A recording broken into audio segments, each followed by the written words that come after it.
तुम सा कोई झूठा और बेईमान नहीं है, किसी एक की पपौती हिंदुस्तान नहीं है। तुम सा कोई झूठा और बेईमान नहीं है, किसी एक की पपौती हिंदुस्तान नहीं है।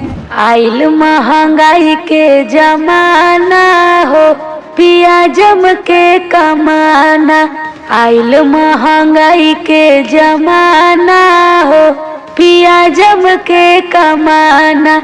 जम के कमाना पिया जम के कमाना, जम के कमाना पिया जम के कमाना।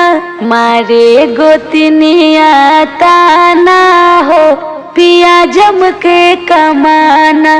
मारे गोतनिया ताना हो, पिया जम के कमाना।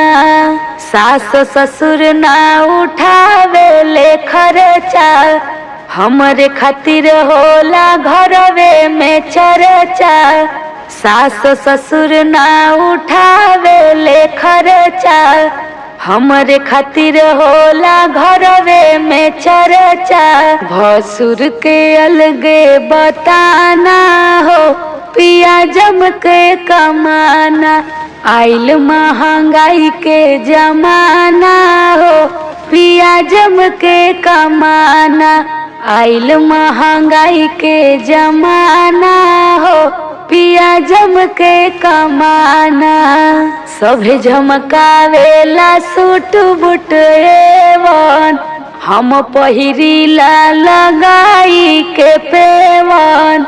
सभे झमकावेला सूट बूट एवन, हम पहिरीला लगाई के पेवन। रुखल सुखल मिलेला खाना हो, पिया जम के कमाना।